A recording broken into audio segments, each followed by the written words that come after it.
ನಮಸ್ಕಾರ MMK TV Kannada ಡಿಜಿಟಲ್ಗೆ ಸ್ವಾಗತ. ನಾನು ಮೋಹನ್. ಇದೀಗ ಒಂದು ಲೇಟೆಸ್ಟ್ ಅಪ್ಡೇಟ್ ಲಭ್ಯ ಆಗ್ತಾ ಇದೆ. ದೊಡ್ಡಬಳ್ಳಾಪುರದಲ್ಲಿ ಬಾಲ್ಯ ವಿವಾಹಕ್ಕೆ ಅಧಿಕಾರಿಗಳು ಬ್ರೇಕ್ ಹಾಕಿದ್ದಾರೆ. ಗುರುರಾಜ್ ಕಲ್ಯಾಣ ಮಂಟಪದಲ್ಲಿ ನಡೆಯುತ್ತಿದ್ದ ಮದುವೆಗೆ ತಡೆ ಹಾಕಿದ್ದಾರೆ.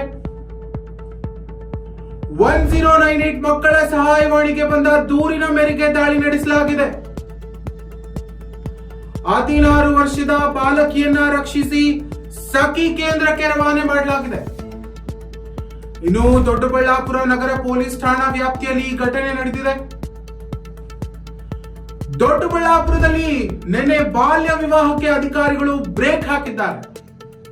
ಗುರುರಾಜ್ ಕಲ್ಯಾಣ ಮಂಟಪದಲ್ಲಿ ನಡೆಯುತ್ತಿದ್ದ ಮದುವೆಗೆ ತಡೆ ಹಾಕಿದ್ದಾರೆ.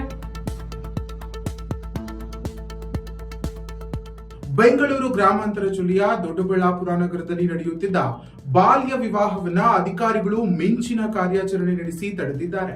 ಗುರುರಾಜ ಕಲ್ಯಾಣ ಮಂಟಪದಲ್ಲಿ ರಿಸೆಪ್ಷನ್ ಮುಗಿಸಿ ಬಳೆ ಶಾಸ್ತ್ರ ನಡೆಯುತ್ತಿದ್ದ ವೇಳೆ 16 ವರ್ಷದ ಬಾಲಕಿಯನ್ನ ಮಕ್ಕಳ ಸಹಾಯವಾಣಿ ಸಿಬ್ಬಂದಿ ರಕ್ಷಿಸಿದ್ದಾರೆ. 1098 ಮಕ್ಕಳ ಸಹಾಯವಾಣಿಗೆ ಅಪರಿಚಿತರಿಂದ ಬಂದಿದ್ದ ದೂರಿನ ಮೇರೆಗೆ ಅಧಿಕಾರಿಗಳು ಸ್ಥಳಕ್ಕೆ ದೌಡಾಯಿಸಿ ಕಾರ್ಯಾಚರಣೆ ನಡೆಸಿದ್ದಾರೆ.